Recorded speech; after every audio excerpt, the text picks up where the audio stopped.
hicran destanını kendinden oku. Mecnun'dan duyup da rivayet etme. Aşkın Leyla'sını gördünse söyle. Söz temsili bulup hikayet etme.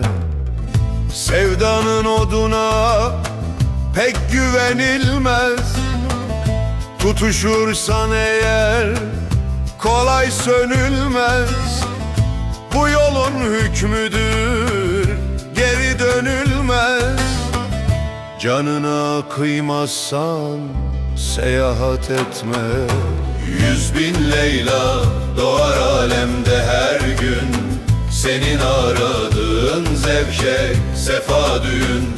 Tutacağın işi önceden düşün. Daha ilk adımda nedamet etme.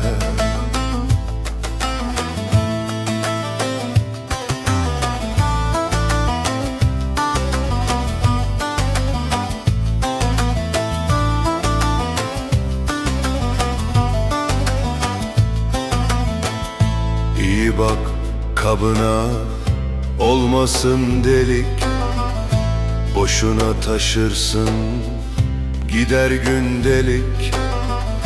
Anında olmalı ettiğin iyilik. Alem duysun diye inayet etme. Kabe'den maksadın varmaktır yara. Kör gibi tapınma kara duvara. Hızır'ı ararsan kendinde ara. Bulamadım gibi rezalet etme. 100.000 Leyla doğar alemde her gün. Senin aradığın zevke sefa düğün. Tutacağın işi önceden düşün. Daha ilk adımda nedamet etme.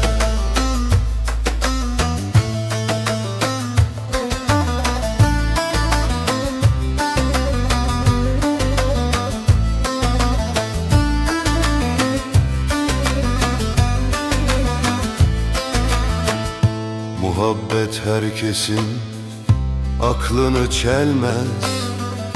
Gönül viranesi kolay düzelmez. Alemden çekinme, bir zarar gelmez. Sen kendi kendine hıyanet etme. Şen şatır gönlüne hicran dolmasın. Gençliğin gülşeni gamla solmasın.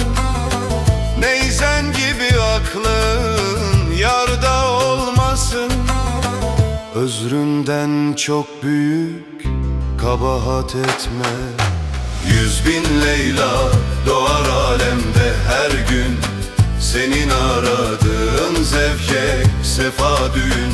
Tutacağın işi önceden düşün. Daha ilk adımda